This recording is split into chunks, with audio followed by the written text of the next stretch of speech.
তো good morning, এখন 7:20 বাজে। আজকের সকালে ভিয়েতনামের দিকে রওনা হয়েছি। এখন কিছু ব্রেকফাস্ট করব, আর এটিএম থেকে কিছু টাকাও উইথড্র করতে হবে, করে এবারে ভিয়েতনামের দিকে যাব। তো এখন একদম বর্ডারের কাছে চলে এসেছি। এই পিছনে যে দেখতে পাচ্ছ এবারে ভিয়েতনাম।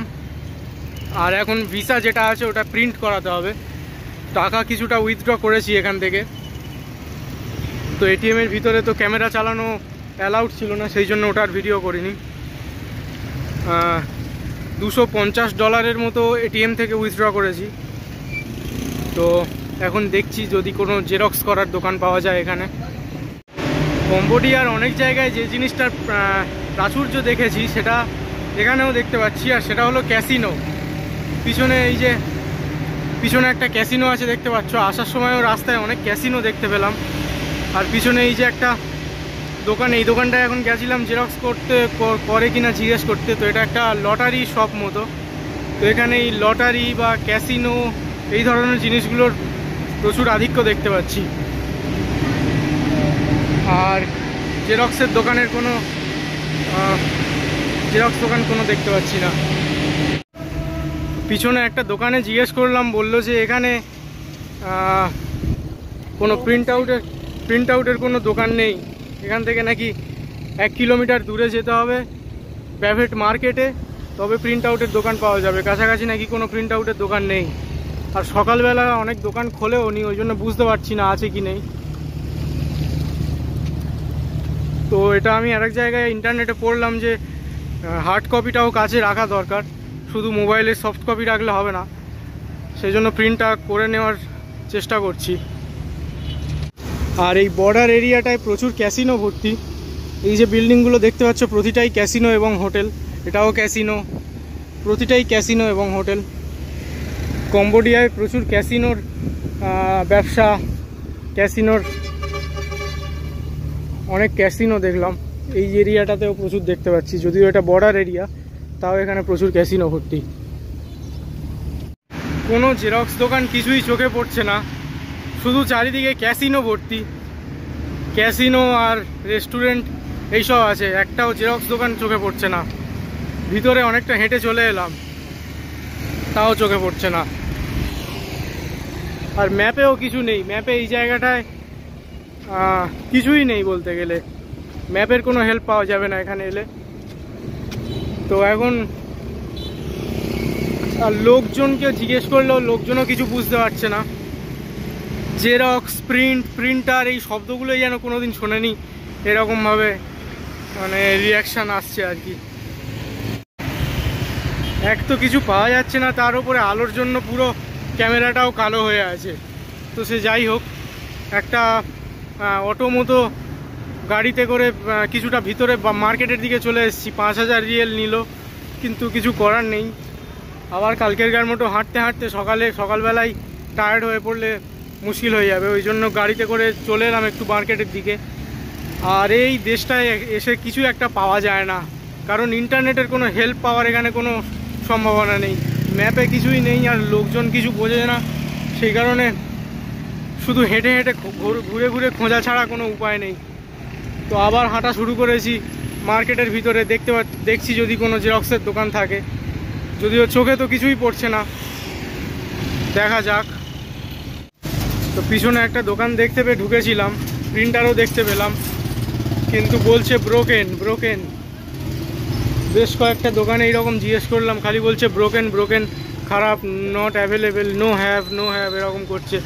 বললো এই দিকে চলে যাও, 80 মাইল দূরে পেয়ে যাবে। তারপরে বললো 80 মাইল না, 80 মিটার দূরে। বড্ড কনফিউজিং একটা কান্ট্রি। অনেক খুঁজে এখানে একটা দোকান পেয়েছি, ভিতরে ছিল। Excuse me sir, I need a print out. Okay, Telegram number দেওয়া আছে, এই নাম্বারে পাঠাতে বলছে। মোবাইল থেকে টেলিগ্রামে পাঠানোর পর 2টো কপি প্রিন্ট আউট করার জন্য 40 টাকার মতো পড়লো। তো এবারে আবার বর্ডারের দিকে যাব। আশা করছি কোনো অসুবিধা হবে না ভিয়েতনামে এন্টার করতে, আশা করছি। দেখা যাক এবারে। এখনও কম্বোডিয়াতেই আছি, যে যা একদম বর্ডার এরিয়া। এপারে ভিয়েতনামের পতাকা উঠছে দেখতে পাচ্ছ। আর কোথায় ইমিগ্রেশন বা কোথায় ভিসার ব্যাপার স্যাপার হবে কিছু বুঝতে পারছি না, লোকজন এখানে খুব কম। আর এই পিছনে যে বাসগুলো দেখছো এগুলো ফেনম পেন টু হোচিমিন বা হোচিমিন টু ফেনম পেন, এটা ফেনম পেনে যাচ্ছে এখন। তো এখানে লোকজন খুবই কম, দেখি কোথায় কি ইমিগ্রেশনের ব্যাপার স্যাপার হয়।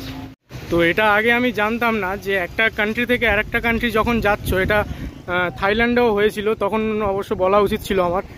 তো যে কান্ট্রি থেকে বেরিয়ে যাচ্ছ সেই কান্ট্রি থেকে বেরোনোর সময় বর্ডারে পাসপোর্টে যেখানে ভিসা স্ট্যাম্প মারা ছিল সেই কান্ট্রির, তার পাশে আরেকটা স্ট্যাম্প ওরা মেরে দেয় যে কান্ট্রি থেকে এবারে এক্সিট বেরিয়ে যাচ্ছে। তো নেক্সট কান্ট্রির ভিসা স্ট্যাম্প লাগার আগে যে কান্ট্রি থেকে বেরিয়ে যাচ্ছ সেই কান্ট্রির আরেকটা স্ট্যাম্প ওখানে মেরে দেয়।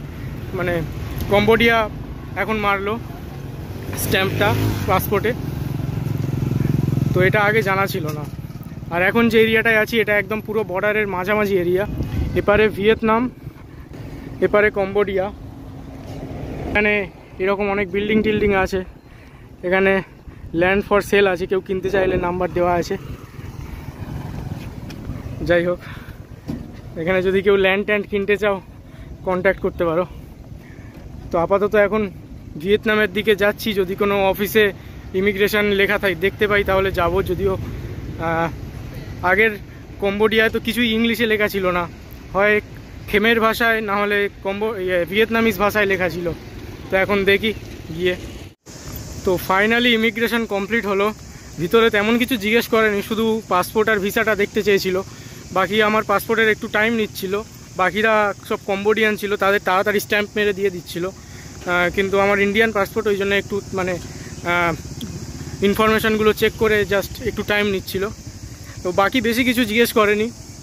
আর এপারে এই রকম দেখতে কম্বোডিয়ার বর্ডারের আগে যেমন প্রচুর ভিড় ছিল, গাড়ি ঘোড়া, ক্যাসিনো, বার, হোটেল ছিল, এখানে তেমন কিছু দেখতে পাচ্ছি না।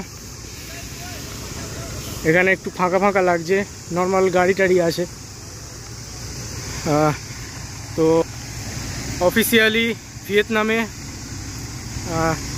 এন্ট্রি হলো, ওয়েলকাম টু ভিয়েতনাম।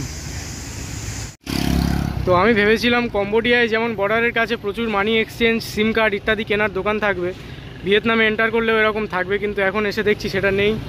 এখানে কোনো মানি এক্সচেঞ্জের দোকান বা সিম কার্ড কেনার কোনো দোকানই নেই, তেমন কোনো দোকানপাটই নেই।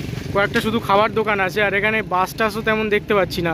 একটা বাস আছে দেখলাম, এটা যাবে না বলছে, মানে আগে যারা রিজার্ভ করে রেখেছিল তাদেরকেই নিয়ে যাবে। বাকি এখানে ট্যাক্সি ফ্যাক্সি আছে। হ্যাঁ, wait, making video, wait no বাইকে করে নিয়ে যাবে বলছে, $5 লাগবে, $5 400 টাকা 60 কিলোমিটারের জন্য। বেশি মনে হচ্ছে। কারেন্সিও এক্সচেঞ্জ করা যাচ্ছে না, ডলার থেকে ডং করে নেওয়া যাচ্ছে না, বা কিছুটা রিয়েলও আছে, রিয়েল থেকে করে নেওয়া যাচ্ছে না। দেখি আরেকটু জিজ্ঞেস করে। তো ক্যামেরাটা ঘুরিয়েই কথা বলছি যাতে মাইকটা একটু কাছে এনে কথা বলা যায়। তো কম্বোডিয়া থেকে ভিয়েতনাম এন্টার করার আগে যে ভুলটা আমার হয়ে গেছে সেটা হচ্ছে কম্বোডিয়ায় কারেন্সিটা এক্সচেঞ্জ করে নিলে ভালো হতো আর সিমটা কিনে নিলে ভালো হতো। এখানে বর্ডারের কাছে কোনো কিছুই দোকান টোকান নেই, 10 কিলোমিটার দূরে আছে। 10 কিলোমিটার যাওয়ার জন্য একটা বাইকে $5 চাচ্ছিল। আর এখন যে গাড়িটায় করে যাচ্ছি এটাতে হোচিমিন পুরো শহর অবধি যাবে, ওটা 60 কিলোমিটারের মতো, তার জন্য $11 ফাইনাল হয়েছে। প্রথমে 15, 13, 12, তো 10 বলেছিলাম, 11তে ফাইনাল হয়েছে, 800 টাকা। যদিও বেশি, আমি চেয়েছিলাম এখান থেকে বাসে করে চলে যাব, বাসে গেলে হয়তো কম পড়তো, কিন্তু বাস যেখান থেকে যাবে ওটা 10 কিলোমিটার, ওখানে যেতে আবার $5 লাগবে। আর ইন্টারনেটও আমি ইউজ করতে পারছি না, কারেন্সির কোনো হিসাব করতে পারছি না, সেই কারণে সিমটা আগেই কিনে নেওয়া উচিত ছিল। তো এটা ছাড়া ভিয়েতনামে এন্টার করবে, এটা আগে থাকতে সিম আর কারেন্সিটার ব্যবস্থা করে তারপরে ভিয়েতনামে ঢুকবে। তো এখন হোচিমিন সিটিতে চলে এসেছি, ওয়েলকাম টু হোচিমিন। আর বাজে এখন 12:19 বাজে, 12:19-20। একটা দাদার ফোনে দাদা একটু হেল্প করে দিল আর কি, কারণ আমি তো এখনও সিম কার্ড বা কারেন্সি এক্সচেঞ্জ কোনো কাজই হয়নি।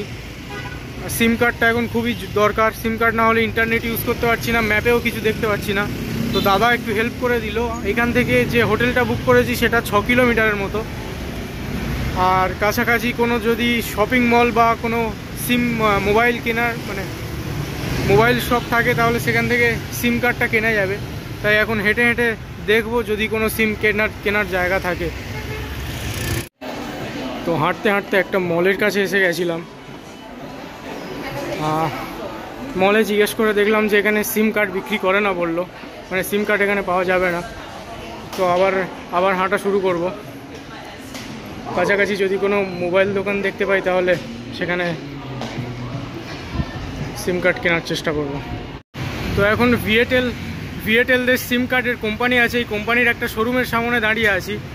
প্রথমে হেঁটে হেঁটে খুঁজছিলাম, সেই দাদা দিদি একজন বলছিলাম যে হেল্প করছিল, ম্যাপ দেখে দেখে অনেকক্ষণ হাঁটলাম, মানে সেই তারাও আমার সঙ্গে হাঁটছিল। তো অনেকক্ষণ না পেয়ে একজন বাইকওয়ালা কাকুর কাছে বলতে কাকু মানি এক্সচেঞ্জ প্লাস এই ভিএটেলের সিম কার্ড দোকানের কাছে নিয়ে এলো। তো টোটাল $3 নিল, যদিও অনেকটা ঘুরিয়েছে। প্রথমে উনিও খুঁজে পাচ্ছিল না। তো এখন এখানকার সিম কার্ড কিনলাম একটা ভিএটেলের। এবারে হোটেলে যাব, গিয়ে বাকি কথা বলছি। যে হোস্টেলটায় বুক করেছিলাম সেখানে এসে সামনে দাঁড়িয়ে আছি।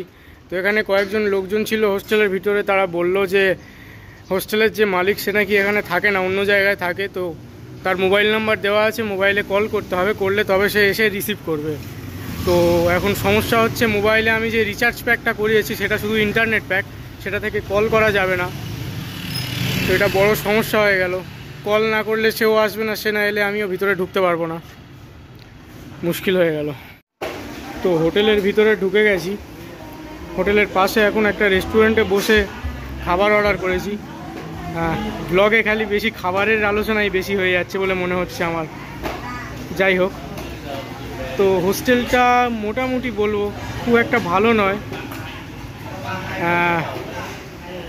এখানে হোস্টেলে যে লোকজন আছে দেখছি তাদের দেখে তো মনে হচ্ছে এরা এখানকার পার্মানেন্ট বাসিন্দা। হোস্টেলে সাধারণত ট্রাভেলাররা থাকে, এদের দেখে ট্রাভেলার মনে হচ্ছে না। দেখে মনে হচ্ছে এরা অনেক দিন ধরে একই বেডে একই জায়গায় বা এখানে এরা ঘুরতে নয় কাজ করতে এসছে বলে মনে হচ্ছে। তার মধ্যে ইন্ডিয়ানও আছে কয়েকজন, বাংলাদেশি আছে, কয়েকজন আফ্রিকান আছে, ইউরোপিয়ান নেই কোনো। তো এরা সবাই এখানে কাজ করতে এসছে বলে মনে হচ্ছে। আর ইন্ডিয়ান বা বাংলাদেশি যারা আছে টুকটাক কথা হচ্ছে। চেন্নাইয়ের একজন আছে, সে হিন্দি বুঝতে পারছে না, তার সঙ্গেও ইংলিশেই কথা বলতে হচ্ছে। আর বাংলাদেশি দুজন আছে কাকু, আমার থেকে বয়সে অনেক বড় বলে মনে হলো, তাদের সঙ্গে একটু কথা বলার চেষ্টা করছিলাম। তো এখানে রান্না করারও ব্যবস্থা আছে, তারা রান্না করছিল দেখলাম। যদিও জায়গাটা অতটা আমার ঠিক ভালো লাগেনি, অন্য হোস্টেলগুলো যেমন ছিল একটু কোয়াইট এনভায়রনমেন্ট ছিল, চুপচাপ শান্ত পরিবেশ ছিল। এখানে লোকজন অনবরত কথা বলে যাচ্ছে, একটা স্মেলও কেমন যেন মনে হচ্ছে। তো ভাবছি যদি কাল এখানে থাকি অন্য একটা হোস্টেল চেঞ্জ করে নেব। বাকি এই শহরটার ফার্স্ট ইমপ্রেশনের কথা বললে শহরটা কম্বোডিয়ার থেকে অনেকটা এখানকার লাইফস্টাইলের মান উন্নত বলে মনে হচ্ছে। শহরটাও উন্নত, পরিষ্কার। আমি যে দিকটায় আছি এটা শহর থেকে একটু দূরের দিকে, মূল শহর থেকে একটু বাইরের দিকে এটা। তো দেখা যাক। আর আরেকটা জিনিস মনে হচ্ছে যে ভিয়েতনাম কম্বোডিয়ার থেকে একটু সস্তা হলেও হতে পারে, এটা আমার মনে হচ্ছে এখন প্রথমে। এবারে দেখা যাক কি হয়। ভিয়েতনামের প্রথম এটা 3টে বেজে গেছে, তো এটাকে কি বলবো, যাই হোক যাই বলি, এইটাই প্রথম খাওয়া আর কি। এটার দাম 65,000 ডং, 65,000 ডং। ডং থেকে আইএনআরে কনভার্ট করার এখনও ইজি উপায় আমার মাথায় মানে এখনও আর কি ক্যালকুলেট করিনি, মানে এখন ডংয়েই বলে দিচ্ছি, আইএনআরে তোমরা ক্যালকুলেট করে নেবে। তো এখানে যে দোকানে খেলাম এটা সেই দোকান। আর এখানে কিছু শামুক দেখতে পাচ্ছি, সামুদ্রিক শামুক। এগুলো এতক্ষণ ধরে এনারা ধুচ্ছিলেন, হাত দিয়ে একটা একটা করে ধুচ্ছিলেন, এগুলো খাওয়ার জন্য সেটা বুঝতে পারছি। আর এই যে দোকানটা এটা অ্যাকচুয়ালি সি ফুডেরই দোকান, এখানে বিভিন্ন মেনু দেওয়া আছে। তো জল কেনার জন্য একটা দাদুর দোকানে গেছিলাম, ভাষা বুঝতে পারছিল না, আর আমি ঠান্ডা জল দিতে বলছিলাম বলে দাদু একটু রেগে গেছে, তাই ওই দোকানে থেকে নিয়ে চলে এসেছি। অন্য একটা দোকান থেকে এই 1 লিটারের একটা বোতল নিলাম, এটা 10,000 ভিয়েতনামিজ ডং, মানে ইন্ডিয়ান কারেন্সিতে 32 টাকার মতো। আর এখানকার জলের দাম একটু কম মনে হচ্ছে কম্বোডিয়ার থেকে, 32 টাকা ইন্ডিয়ান কারেন্সিতে। আর একটা জিনিস খেয়াল করলাম, এখানকার লোকেরা বা অন্য দেশে যদি কোনো জিনিসের দাম কোনো দোকানদার বলতে চায় তো ক্যালকুলেটারে সেই ডিজিটটা টাইপ করে দেয়। আর এখানে ডিজিট টাইপ করার নিয়ম হচ্ছে, যদি 10,000 হয় তাহলে জাস্ট 10 টাইপ করে এখানে বলে দেবে, 10টা 10,000, এটা বুঝে নিতে হবে।